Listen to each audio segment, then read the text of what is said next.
one bank, one army, one center of power.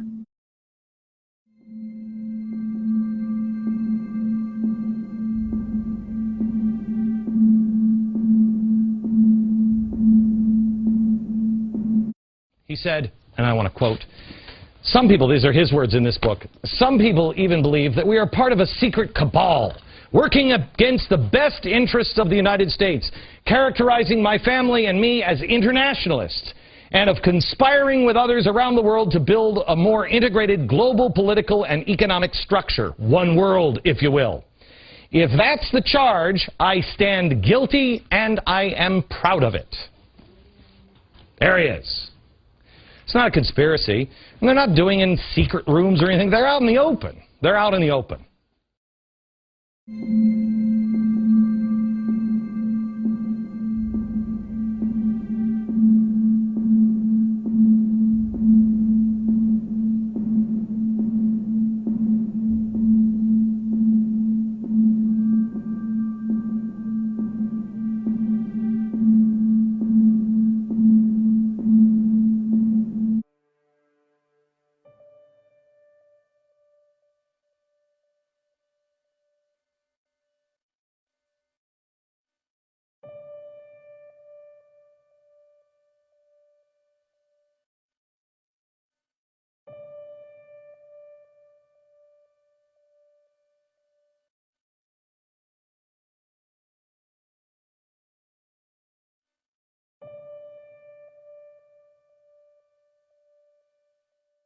There's a reason for this.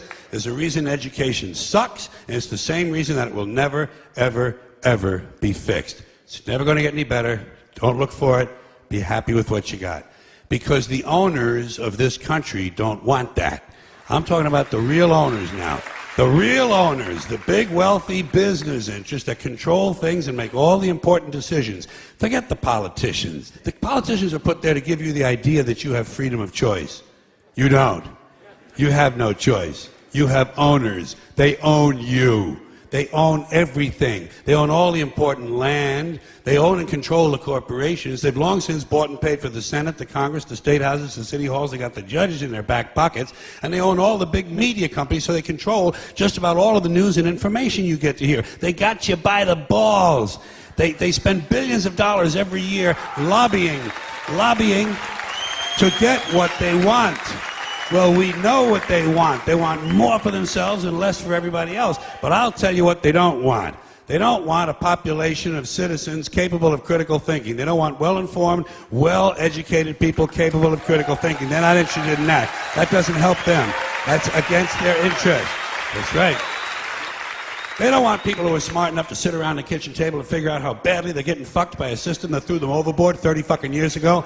They don't want that. You know what they want? They want obedient workers. Obedient workers. People who are just smart enough to run the machines and do the paperwork, and just dumb enough to passively accept all these increasingly shittier jobs with the lower pay, the longer hours, the reduced benefits, the end of overtime, and the vanishing pension that disappears the minute you go to collect it. And now they're coming for your Social Security money. They want your fucking retirement money. They want it back so they can give it to their criminal friends on Wall Street. And you know something? They'll get it. They'll get it all from you sooner or later, because they own this fucking place. It's a big club, and you ain't in it.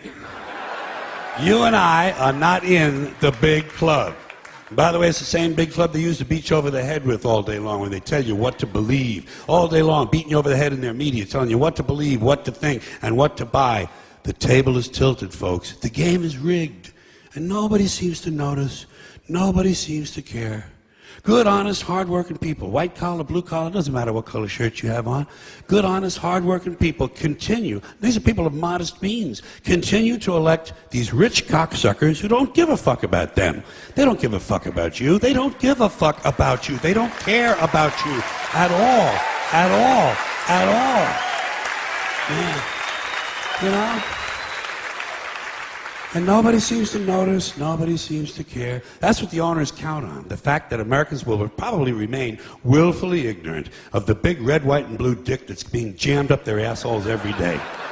Because the owners of this country know the truth. It's called the American dream, because you have to be asleep to believe it.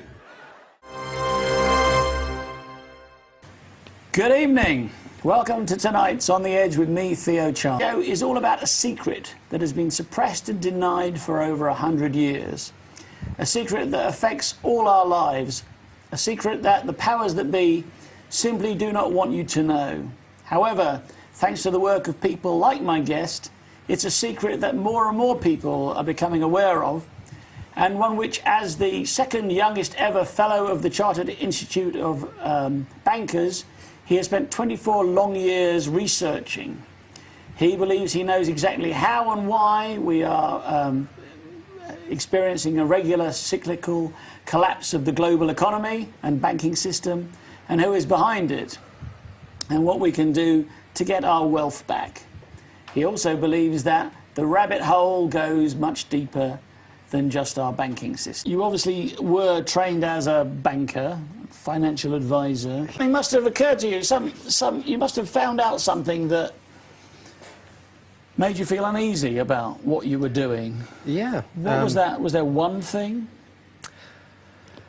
No, there was various things, but there's only one thing that really caught my interest, and I think, as I've said before, it was when asking questions about who issued the currency. Either people didn't know, or you were told not to go there. The Bank of England issues the currency, but who are the Bank of England, and or should I say, why is that currency issued as a debt to our nation? Now, I know this is a fundamental point in everything that you say and do, the fact that money is issued as debt, and it's not just issued as debt here, it's issued as debt all over the world, isn't it, by all the central banks? Yeah.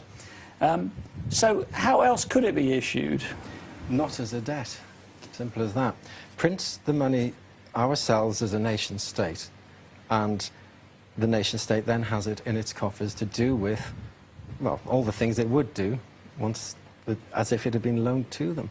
It's basically debt-free currency. So if it's issued as a debt, that debt plus interest has to be paid back. That's right. And the only things you can pay back the debt with is more money. More money that's so issued by the same you can never people. ever pay back all the money Nope. with the interest, That's it. with the money that you've been loaned. Exactly. It's So impossible, isn't it? It is It's like impossible. borrowing £100 and owing back 110. Exactly. And if you can take that, forgetting the economy as a whole, and just work with a £100 sum, if I lend you £100, you have to pay that £100 back, plus, let's say, 10% interest, so you must pay me £110.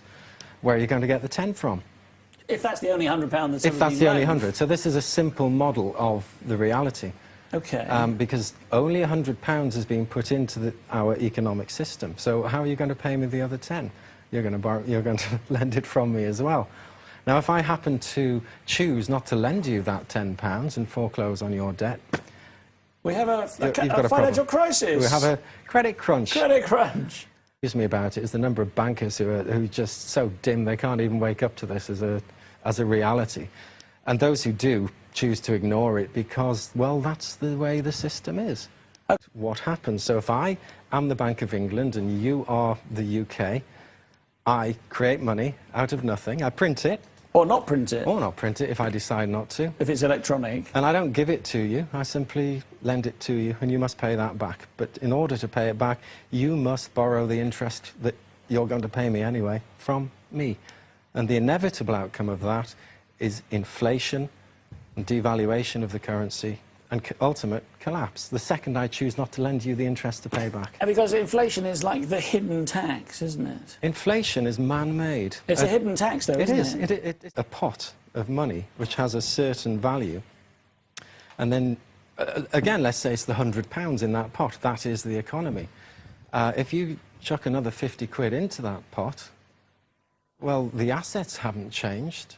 So the actual value of that money has to decrease in order for things to remain the same.